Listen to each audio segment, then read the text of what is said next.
بسم اللہ الرحمن الرحیم حدثني محمد بن العلاء قال حدثنا ابو اسامة عن بريد بن عبد الله بن ابي بردة عن جده ابي بردة عن ابي موسى عن النبي صلی اللہ علیہ وسلم قال رأيت في رؤياي۔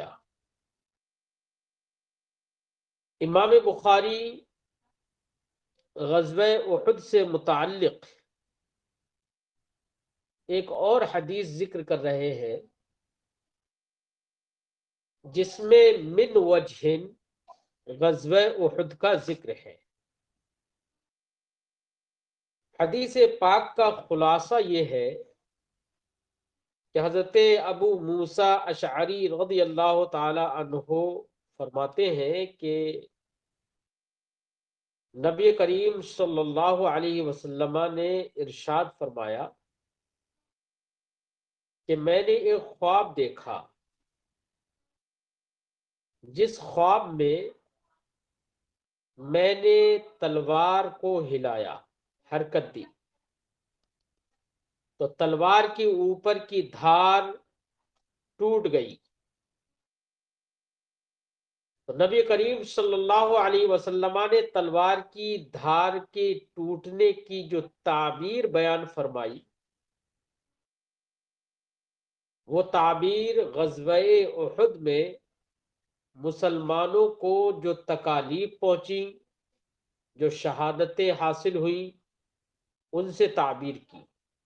یعنی تلوار کا ٹوٹنا یہ اشارہ ہے اس بات کی طرف کہ مسلمانوں کو تکلیفیں پہنچیں گی۔ نبی کریم صلی اللہ علیہ وسلم نے فرمایا پھر میں نے تلوار کو ہلایا تو وہ تلوار جیسی پہلے تھی اس سے بہتر ہو گئی، یعنی اس میں شکستگی ختم ہو گئی۔ سرکار نے اس کی تعبیر یہ فرمائی کہ مسلمانوں کو فتح حاصل ہوگی، ظفر و کامیابی حاصل ہوگی، مسلمانوں کا اتحاد و اجتماع ہوگا، اور ایسا ہی ہوا کہ بعد میں مسلمانوں کو بہت ساری فتوحات حاصل ہوئی۔ سرکار نے فرمایا میں نے اس خواب میں ایک گائے دیکھی جس کو امام بخاری کی روایت میں صرف اتنا ہی ہے کہ میں نے گائے دیکھی۔ امام مسلم رضی اللہ تعالی عنہ کی روایت میں یہاں پر تنحرو کا بھی ذکر ہے، یعنی ایک گائے ایسی دیکھی کہ جس کو قربان کیا جا رہا ہے۔ تو رسول کریم صلی اللہ علیہ وسلم نے اس گائے کی قربانی کی تعبیر یوں فرمائی کہ غزوہ احد میں جو مسلمانوں کو شہادتیں حاصل ہوئی، وہ شہادتیں اس گائے کو قربان کرنے کی تعبیر ہے۔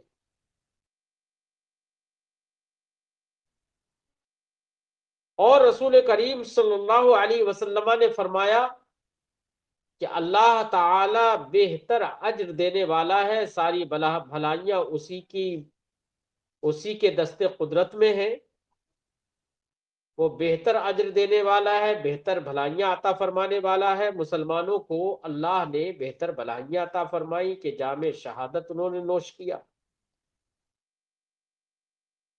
تو یہ جو ہم نے مفہوم حدیث ذکر کیا،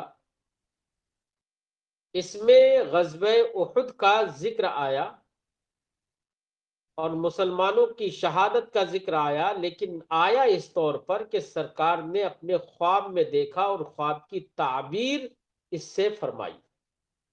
اس لیے امام بخاری نے اس حدیث کو یہاں پر ذکر فرما دیا۔ فرماتے ہیں حدثنی محمد بن العلا، مجھ سے حدیث بیان کی محمد بن علا نے، قال انہوں نے کہا حدثنا ابو اسامہ، ہم سے حدیث بیان کی ابو اسامہ نے، وہ روایت کرتے ہیں عن برید ابن عبداللہ ابن ابی بردہ، وہ روایت کرتے ہیں برید بن عبداللہ بن ابی بردہ سے، وہ روایت کرتے ہیں عن جدہ، اپنے دادا سے۔ برید کے دادا کون ہے؟ ابو بردہ۔ فرماتے ہیں عن جدہ ابی بردہ، وہ روایت کرتے ہیں اپنے دادا ابو بردہ سے، عن ابی موسیٰ، اور وہ روایت کرتے ہیں حضرت ابو موسیٰ اشعری سے۔ پورا میرا خیال یہ ہے کہ حضرت ابو موسیٰ اشعری روایت کرتے ہیں عن النبی صلی اللہ علیہ وسلم، نبی کریم صلی اللہ علیہ وسلم سے، یعنی راوی کہتے ہیں کہ میرا خیال یہ ہے کہ حضرت ابو موسیٰ اشعری نبی کریم صلی اللہ علیہ وسلم سے یہ روایت کرتے ہیں۔ قال، کہ سرکار نے ارشاد فرمایا، رأیت فی رؤیا، رؤیا کا معنی ہوتا ہے خواب۔ سرکار نے فرمایا میں نے اپنے خواب میں دیکھا، انی حززت سیفن، کہ میں نے حزہ یحز حزن، اس کا معنی ہوتا ہے حرکت دینا۔ انی حززت سیفن، کہ میں نے اپنی تلوار کو حرکت دی۔ بعض نسخوں میں اس میں انی حززت سیفی بھی ہے مذکور، کہ میں نے اپنی تلوار کو حرکت دی، ہلایا۔ فن قطع صدرہ، تو اس کی دھار ٹوٹ گئی۔ فَإِذَا ہوا، تو سرکار نے اس کی تعبیر فرمائی، فَإِذَا ہوا ما اصیب من المؤمنین یوم احد، یہ تلوار کی دھار کا ٹوٹنا، اس کی تعبیر وہ ہے ما اصیب من المؤمنین یوم احد، احد کے دن مسلمانوں کو جو پریشانیاں اور تکلیفیں پہنچی، جو زخمی ہوئے مسلمان۔ فرماتے ہیں ثم حززتہ اخرى، پھر میں نے اس تلوار کو دوبارہ سے حرکت دی، فعاد احسن ما کان، تو اس سے بہتر ہو گئی جیسی وہ تھی۔ عادہ لوٹ گئی، یعنی دوبارہ سے اس سے بہتر ہو گئی جیسی وہ تھی۔ فَإِذَا هُوَ مَا جَاءَ اللَّهُ بِهِ مِنَ الْفَتْحِ، تو سرکار فرماتے ہیں یہ بہتر ہونا، اس کی تعبیر وہ ہے ما جاء اللہ بہ، جس کو اللہ لایا، یعنی جو اللہ نے عطا کی، کیا عطا کی؟ من الفتح و اجتماع المؤمنین، فتح و نصرت اور مسلمانوں کا اجتماع و اتحاد۔ وَرَأَيْتُ فِيهَا بَقْرًا، اور سرکار نے فرمایا کہ میں نے اپنے خواب میں گائے دیکھی۔ امام بخاری کے یہاں پر الفاظ ہیں بقرن تنحر، ایک گائے دیکھی جس کو قربان کیا جا رہا ہے۔ سرکار فرماتے ہیں واللہ خیر، اللہ بہتر ہے، واللہ یہ مبتدا ہے، خیر اس کی خبر ہے۔ مراد یہ ہے صنع اللہ خیر، اللہ کی کار فرمائی، اللہ جو کرتا ہے وہ سب بہتر ہے۔ اب یہ ایسے ہی ہے جیسے کہ ہم اردو میں کہتے ہیں اللہ خیر فرمائے، تو سرکار یہ بطور دعا فرماتے ہیں واللہ خیر، اللہ کی بارگاہی میں خیر ہے، وہی خیر عطا فرمانے والا ہے۔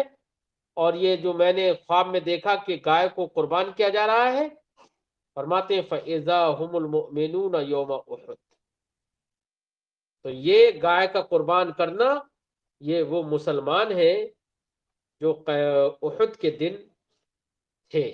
کیا مطلب؟ احد کے دن جن مسلمانوں کو شہید کیا گیا، یہ وہ مسلمان تھے، یعنی گائے کا ذبح ہونا، گائے کو قربان کرنا، یہ مسلمانوں کی شہادت سے تعبیر ہے۔ حدثنا احمد بن یونس، اب امام بخاری ایک اور حدیث ذکر کر رہے ہیں جس کا تعلق غزوہ احد ہی سے ہے، من وجہ۔ فرماتے ہیں حدثنا احمد بن یونس، ہم سے حدیث بیان کی احمد بن یونس نے، قال انہوں نے کہا حدثنا زہیر، ہم سے حدیث بیان کی زہیر نے، قال انہوں نے کہا حدثنا الاعمش، ہم سے حدیث بیان کی اعمش نے، عن شقیق، وہ روایت کرتے ہیں شقیق سے، عن خباب، وہ روایت کرتے ہیں خباب سے، قال انہوں نے کہا ہاجرنا مع النبی صلی اللہ علیہ وسلم، ہم نے نبی کریم صلی اللہ علیہ وسلم کے ساتھ ہجرت کی، وَنَحْنُ نَبْتَغِي وَجْهَ اللَّهِ، اس حال میں کہ ہم اللہ کی رضا چاہ رہے تھے، اللہ کی رضا کے خاطر ہم نے رسول کریم صلی اللہ علیہ وسلم کے ساتھ ہجرت کی۔ فوجب اجرنا علی اللہ، جب اللہ کی رضا کے لیے ہم نے ہجرت کی ہے تو سارا اجر اللہ نے اپنے ذمہ کرم میں ہمارا لے لیا۔ اللہ ہی پر ہمارا دنیاوی اور اخروی اجر اللہ پر ہے، یا اللہ ہی ہمیں اجر دینے والا ہے۔ فوجب اجرنا علی اللہ، یہاں پر وجوب کا معنی یہ نہیں ہے کہ اللہ رب العزت پر واجب ہو گیا، وہ جو دینا چاہے وہ دے، اس پر دینا لازمی ہے، نہیں۔ وجب بمعنی ثبت ہے، فثبت اجرنا علی اللہ، تو ہمارا اجر اللہ پر ثابت ہے، یعنی اللہ ہی اجر دینے والا ہے اس کا۔ اللہ پر کوئی چیز واجب نہیں ہے، جیسے کہ معتزلہ نے یہ کہہ دیا کہ اصلح للعبد اللہ پر واجب ہے۔ اگر اللہ پر واجب ہو جائے تو ایسی صورت میں اللہ کا مجبور ہونا لازم آئے گا، کیونکہ واجب تو وہی ہوتا ہے جس کو نہ کرنے کا اختیار ہی نہ ہو۔ وجب اجرنا علی اللہ، تو ہمارا اجر اللہ پر ثابت ہے، دنیاوی اور اخروی اجر اللہ رب العزت کے ذمہ کرم میں ہے۔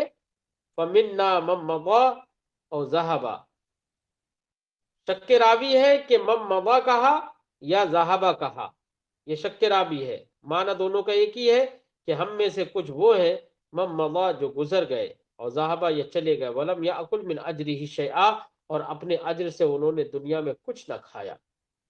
اجر سے دنیا میں کچھ نہ کھایا کیا مطلب؟ یعنی فتوحات ان کی زندگی میں حاصل نہیں ہوئی، اور غزوہ احد میں شہید ہو گئے، چلے گئے، فتوحات حاصل نہیں ہوئی، مال غنیمت نہ ملا، تو دنیاوی اجر ان کو نہیں مل پایا۔ لم یاکل من اجرہ شیئا، دنیا میں انہوں نے اپنے اجر سے کچھ نہ کھایا۔ کان منہم مصعب بن عمیر، انہی حضرات میں مصعب ابن عمیر ہے، قتل یوم احد، جو احد کے دن شہید کیے گئے۔ تو اسی جملے سے غزوہ احد سے اس حدیث پاک کو تعلق ہے۔ حضرت مصعب ابن عمیر، ان کا ذکر اس سے پہلے بھی گزر چکا ہے۔ فرماتے ہیں فلم یترک الا نمرۃ، حضرت مصعب ابن عمیر نے اپنی شہادت کے وقت نہ چھوڑا سوائے ایک دھاری دار چادر، موٹی اور دبیس چادر کے۔ نمرتن کا معنی ہوتا ہے دبیس چادر جس پر سفید دھاریاں ہوں۔ فلم یترک الا نمرتن، تو انہوں نے نہیں چھوڑی مگر ایک دبیس دھاری دار چادر۔ کننا اذا غطینا بها رأسہ، جب ہم اس چادر سے ان کا سر ڈھکتے، غطا یغطی تغطیہ، ڈھکنا، جب ہم اس چادر سے ان کا سر ڈھکتے، خرجت رجلا ہو، تو ان کے پیر نکل جاتے، پیر کھل جاتے۔ وَإِذَا غُطِّيَ بِهَا رِجْلَاهُ، اور جب اس چادر سے ان کے پیروں کو ڈھکا جاتا، خرج رأسه، تو ان کا سر کھل جاتا، یعنی چادر زیادہ بڑی نہیں تھی۔ قال لنا، تو اس سے یہ معلوم ہوتا ہے کہ حضرت مصعب ابن عمیر جو شہید ہوئے تو اس وقت دنیاوی اعتبار سے ان کے پاس کچھ نہیں تھا۔ یہی فرمایا کہ ہم میں سے کچھ وہ ہیں جنہوں نے اپنا اجر، دنیاوی اجر نہیں پایا اور چلے گئے۔ قال لنا النبی صلی اللہ علیہ وسلم، جب کفن میں حال یہ تھا کہ چادر سے سر ڈھکتے تو پیر کھل جاتے، پیر ڈھکتے تو سر کھل جاتا، تو نبی کریم صلی اللہ علیہ وسلم نے ہم سے فرمایا غطوا بها رأسہ، اس چادر سے ان کا سر ڈھک دو، وجعلوا على رجليه من الازخر، اور ان کے پیروں پر ازخر گھاس ڈال دو۔ او قالا، یہاں پر اجعلوا على رجليه ہے، اور یہ شک راوی ہے کہ اجعلوا على رجليه کہا یا یہ کہا القوا على رجليه من الازخر، کہ ان کے پیروں پر ازخر گھاس ڈال دو، القا یلقی القا ڈالنا۔ فرماتے ہیں وَمِنَّا مَنْ أَيْنَعَتْ لَهُ ثَمْرَتُهُ، اور حضرت خباب کہتے ہیں کہ ہم میں سے کچھ وہ لوگ بھی ہیں من اینعت لہو ثمرتہ، جس کے لیے اس کا پھل پک گیا۔ اینع یونع، اس کا معنی ہوتا ہے باب فعل سے، اس کا معنی ہوتا ہے پکنا، پانا، حاصل کرنا۔ من اینعت لہو ثمرتہ، جس کے لیے ہم میں سے کچھ وہ بھی ہیں جن کے لیے ان کا پھل یعنی دنیاوی اجر انہیں ملا اور پھل ان کے لیے پک گیا۔ فَهُوَ يَحْدِبُهَا، يَحْدُبُهَا دونوں پڑھ سکتے ہیں، تو وہ اس پھل کو توڑ رہا ہے۔ یعنی کچھ ہم میں سے وہ بھی ہیں جن کے سامنے فتوحات حاصل ہوئیں، وہ اموال غنیمت حاصل ہوئے اور ان کو کشادگی دنیاوی زندگی میں کشادگی حاصل ہوئی، تو دنیاوی اعتبار سے دنیاوی اجر ان کو ملا۔ کچھ ایسے بھی ہیں۔ باب احد یحبنا، یہ باب ہے اس بیان میں کہ احد ہم سے محبت کرتا ہے۔ احد یہ مدینہ منورہ کا ایک اکلوتا اور منفرد پہاڑ ہے۔ منفرد پہاڑ اس بنا پر بھی ہو سکتا ہے، اسی لیے اس کو احد کہا جاتا ہے کہ وہ مدینہ منورہ کے پہاڑوں میں سب سے بڑا پہاڑ ہے، یا اس لیے اسے احد کہا جا رہا ہے کہ دیگر پہاڑوں سے بالکل الگ ہے، منقطع ہے، اور اس وجہ سے بھی ہم کہہ سکتے ہیں اسے احد کہ رسول کریم صلی اللہ علیہ وسلم نے اس پہاڑ کے لیے ارشاد فرمایا کہ یہ پہاڑ ہم سے محبت کرتا ہے اور ہم اس پہاڑ سے محبت کرتے ہیں، یعنی یہ پہاڑ اہل مدینہ سے محبت کرتا ہے اور اہل مدینہ اس سے محبت کرتے ہیں۔ محبت کرنے کا اظہار سرکار دو عالم صلی اللہ علیہ وسلم نے جبل احد کے لیے فرمایا، اور یہ یکتائیت ہے، یہ انفرادیت ہے۔ اس لیے بھی ہم کہیں کہ احد ہے، حالانکہ احد اس پہاڑ کا نام سرکار نے یہ فرمایا اس سے پہلے بھی تھا، لیکن ہم سرکار کے فرمانے کے بعد احد اس بنا پر بھی ہم کہیں تو کوئی بعید نہیں۔ اب پہاڑ محبت کرتا ہے، محبت تو رقت قلب اور قلبی ایک کیفیت کا نام ہے، اب پہاڑ کے لیے کوئی قلب نہیں تو وہ محبت کیسے کرتا ہے؟ تو اس بنا پر بعض حضرات نے فرمایا کہ یہاں پر محبت سے مراد حقیقی محبت نہیں ہے، بلکہ نبی کریم صلی اللہ علیہ وسلم اور اہل مدینہ کے لیے وہ ایک سرحد کا کام کرتا ہے، حفاظت کا کام کرتا ہے۔ یہ حفاظت کے کام کرنا، یہی اسی کی تعبیر محبت سے کر دی گئی ہے۔ حالانکہ یہاں پر محدثین نے یہ بھی فرمایا ہے کہ یہاں پر محبت سے مراد محبت حقیقیہ ہے، جیسے کہ امام کرمانی نے کہا کہ اللہ رب العزت قادر ہے اس بات پر کہ پہاڑ ہو یا کوئی بھی جماد ہو، اس پہاڑ پر اللہ رب العزت اس پہاڑ کے اندر محبت فرمانے کی، محبت کرنے کی صلاحیت پیدا فرما دے، تو اللہ قادر ہے، تو محبت حقیقیہ مراد ہو۔ اور یہ بھی حقیقت پر محمول کرنے سے کوئی چیز معنی اس لیے بھی نہیں ہے کہ قرآن نے فرمایا کہ ہر چیز اللہ کی تسبیح بیان کرتی ہے۔ جب ہر چیز اللہ کی تسبیح بیان کر سکتی ہے تو پھر محبت کرے تو یہ کیا بعید ہے؟ بہرحال یہ باب ہے اس بیان میں کہ احد ہم سے محبت کرتا ہے۔ قالہ عباس بن السہل، یہ بات عباس ابن سہل نے بیان کی، وہ روایت کرتے ہیں عن ابی حمید، ابو حمید سے وہ روایت کرتے ہیں عن نبی صلی اللہ علیہ وسلم، نبی کریم صلی اللہ علیہ وسلم سے۔ حدثنی نصر بن علی، مجھ سے حدیث بیان کی، امام بخاری کہتے ہیں مجھ سے حدیث بیان کی نصر بن علی نے، قال انہوں نے کہا اخبرانی ابی، مجھے خبر دی میرے والد نے، عن قرۃ بن خالد، وہ روایت کرتے ہیں قرہ بن خالد سے، عن قتادہ، وہ روایت کرتے ہیں حضرت قتادہ سے، قال انہوں نے کہا سمعت انسا ان نبی صلی اللہ علیہ وسلم قال، کہ میں نے حضرت انس کو سنا کہ نبی کریم صلی اللہ علیہ وسلم نے ارشاد فرمایا ھذا جبل یحبنا ونحبہ، یہ پہاڑ ہے، یعنی جبل احد کی طرف سرکار نے اشارہ فرمایا، یہ پہاڑ ہے، یحبنا ونحبہ، وہ ہم سے محبت کرتا ہے، ہم اس سے محبت کرتے ہیں۔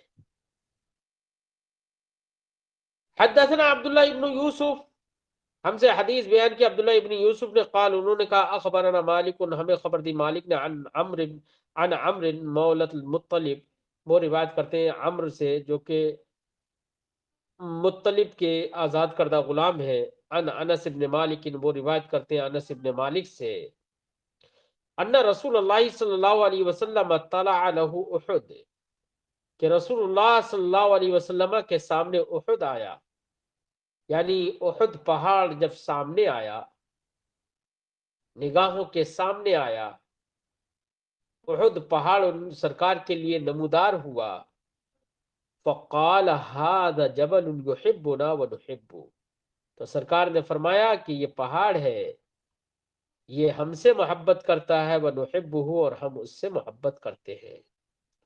اللہم ان ابراہیم حرم مکہ وانی حرمت ما بین لابتیہا، سرکار نے فرمایا اے اللہ، حضرت ابراہیم نے مکہ کو حرم بنایا، حرم مکہ تھا، حضرت ابراہیم نے مکہ کو حرم بنایا، وانی حرمت ما بین لابتیہا، اور میں اس کو حرم بنا رہا ہوں، ما بین لابتیہا، جو دو سنگلاخ زمینوں کے مابین ہے۔ چونکہ مدینہ منورہ، یہ لابتین، یہ تثنیہ ہے لابتن کی، اور لابتن کا معنی ہوتا ہے سنگلاخ زمین، تپش والی زمین، تو مطلب یہ ہوا کہ مدینہ منورہ چونکہ دو سنگلاخ زمینوں کے مابین ہے، تو اس سے تو مطلب یہ ہوا کہ اے اللہ، حضرت ابراہیم نے مکہ کو حرم بنایا، میں مدینہ منورہ کو حرم بناتا ہوں۔ اس سے بھی سرکار دو عالم صلی اللہ علیہ وسلم کا اختیار معلوم ہوتا ہے، اور مالک و مختار ہونا معلوم ہوتا ہے۔ ایک دوسری حدیث پاک کے الفاظ یہ ہے، ان اللہ حرم مکہ و انی احرم ما بین لابتیہا، کہ اللہ نے مکہ کو حرم بنایا، اور دو سنگلاخ زمینوں کے مابین جو سرزمین مدینہ ہے، میں اس کو حرم بناتا ہوں۔ تو اس سے نبی کریم صلی اللہ علیہ وسلم کا مالک و مختار ہونا معلوم ہوتا ہے، کہ نبی جس کو حرم بنائے وہ حرم بن جائے، جس کو حل بنائے وہ حل بن جائے، جس کو باعظمت بنائے وہ باعظمت بن جائے۔ یہی مدینہ طیبہ، پہلے اس کا نام یثرب تھا، سرکار دو عالم صلی اللہ علیہ وسلم کے قدم پڑنا تھا، اور اس کو طیبہ قرار دیا گیا، وہ طیبہ ہو گیا۔ حدثنی عمرو بن خالد، مجھ سے حدیث بیان کی، امام بخاری کہتے ہیں مجھ سے حدیث بیان کی عمرو بن خالد نے، قال انہوں نے کہا حدثنا اللیث، ہم سے حدیث بیان کی لیث نے، عن یزید ابن ابی حبیب، وہ روایت کرتے ہیں یزید ابن ابی حبیب سے، عن ابی الخیر، وہ روایت کرتے ہیں ابو الخیر سے، عن عقبہ، وہ روایت کرتے ہیں حضرت عقبہ سے، ان النبی صلی اللہ علیہ وسلم خرج یوما، رسول اللہ صلی اللہ علیہ وسلم ایک دن نکلے، فصلی علی اہل احد صلاته علی المیت، پھر سرکار دو عالم صلی اللہ علیہ وسلم نے اہل احد یعنی شہدائے احد پر نماز پڑھی، صلاۃ علی المیت ویسے ہی پڑھی جیسے کہ میت پر نماز پڑھتے ہیں، یعنی نماز جنازہ ادا فرمائی۔ اس سے پہلے روایت میں گزر چکا ہے کہ 8 سال کے بعد سرکار دو عالم صلی اللہ علیہ وسلم نے شہدائے احد پر نماز جنازہ پڑھی۔ احناف کی یہ صریح دلیل ہے اس بات پر کہ شہداء کی بھی نماز جنازہ پڑھی جائے گی۔ گفتگو ہم اس سے پہلے روایت جب آئی تھی وہاں پر تفصیلی گفتگو کر چکے ہیں، بیان مذاہب بھی کر چکے ہیں۔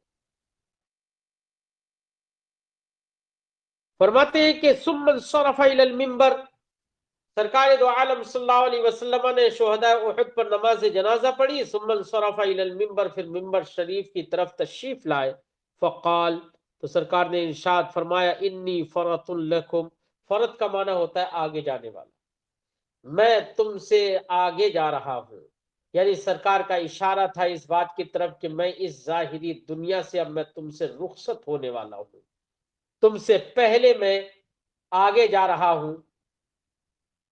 فرمایا وَأَنَا شَهِيدٌ عَلَيْكُمْ، اور میں تمہارا محافظ و نگراں ہوں، اللہ کی بارگاہ میں تمہاری گواہی دوں گا کہ تم اللہ کی رضا کے لیے شہید ہوئے تھے، تم اللہ کے رسول پر ایمان لے کر آئے تھے، اللہ اس کے رسول کی تم نے اطاعت کی تھی، قیامت کے دن میں تمہارے لیے گواہ بنوں گا۔ سرکار نے فرمایا وَإِنِّي لَأَنظُرُ إِلَىٰ حَوْضٍ الْآن، سرکار فرماتے ہیں کہ میں اس وقت اپنے حوض کی طرف دیکھ رہا ہوں۔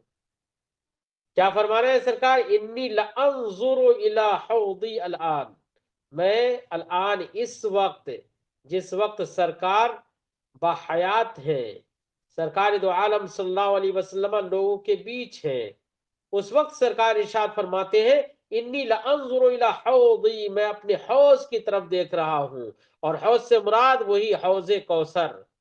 اب کون کہے گا کہ رسول کریم صلی اللہ علیہ وسلم کو جنت کا، دوزخ کا، قیامت کا، حشر کا، نشر کا وغیرہ وغیرہ امور کا علم نہیں ہے؟ سرکار تو اپنی نگاہ نبوت سے حوض کوثر پتہ نہیں کہاں پر ہے، لیکن نبی کریم کی نگاہ نبوت دیکھ رہی تھی۔ پھر اب کون کہے گا جب حوض کوثر اللہ کے رسول صلی اللہ علیہ وسلم کی نگاہوں کے سامنے ہے، تو پھر کیسے غیب کا انکار کیا جا سکتا ہے؟ کیسے یہ کہا جا سکتا ہے رسول کریم کو جتنا علم ہے، اتنا علم تو پاگل و بہائم اور معاذ اللہ چوپاؤں کو بھی حاصل ہے، صبی و مجنون کو بھی حاصل ہے؟ یہ کیسے کہا جا سکتا ہے؟ تو رسول کریم فرماتے ہیں انی لانظر الی حوضی الان، میں اس وقت اپنے حوض کو دیکھ رہا ہوں۔ امام اہل سنت نے تو فرمایا اور کوئی غیب کیا، تم سے نہا ہو بھلا، جب نہ خدا ہی چھپا تم پہ کروڑوں درود۔ وَإِنِّي أُعْطِيتُ مَفَاتِيحَ خَزَائِنِ الْأَرْضِ، سرکار نے فرمایا مجھے زمین کے خزانوں کی چابیاں دے دی گئی ہیں، زمین کے خزانوں کی چابیاں، مفاتیح مفتاح کی جمع، خزائن خزینتن کی جمع، مجھے زمین کے خزانوں کی چابیاں دے دی گئی۔ مطلب یہ ہے کہ نبی کریم نے ایک دوسری حدیث میں فرمایا واللہ یعطی وانا قاسم، اللہ عطا فرماتا ہے میں بانٹتا ہوں۔ پھر مالک و مختار کس چیز کا نام ہے؟ سارے خزانے تو نبی کریم صلی اللہ علیہ وسلم کے ہاتھوں میں ہیں، سارے خزانوں کی چابیاں تو نبی کے ہاتھوں میں ہیں۔ امام اہل سنت فرماتے ہیں، اہل سنت کا عقیدہ ظاہر کرتے ہوئے، مالک کونین ہیں گو پاس کچھ رکھتے نہیں، دو جہاں کی نعمتیں ہیں ان کے خالی ہاتھ میں، یا خالی ان کے ہاتھ میں۔ فرمایا سرکار نے وَإِنِّي أُعْطِيتُ مَفَاتِيحَ خَزَائِنِ الْأَرْضِ، مجھے زمین کے خزانوں کی چابیاں دے دی گئی ہیں۔ اب یہاں پر یہ شک ہے کہ مفاتیح خزائن الارض سرکار نے فرمایا او مفاتیح الارض کہا، یعنی زمین کی چابیاں مجھے دے دی گئی ہیں۔ وَإِنِّي وَاللَّهِ مَا أَخَافُ عَلَيْكُمْ، اور سرکار نے آگے ارشاد فرمایا خدا کی قسم مجھے تمہارے اوپر اندیشہ اس بات کا نہیں ہے ان تشرکو بعدی کہ میرے بعد تم شرک میں مبتلا ہو جاؤ گے. یعنی سرکار نے فرمایا صحابہ سے، اے صحابہ مجھے اس کا اندیشہ نہیں ہے کہ تم شرک میں مبتلا ہو جاؤ گے. یعنی نبی کریم اس بات کی خوشخبری دے رہے ہیں صحابہ کو، تم شرک اور کفر میں تو کبھی مبتلا نہیں ہوگے، میرے بعد شرک و کفر میں مبتلا تو نہیں ہوگے.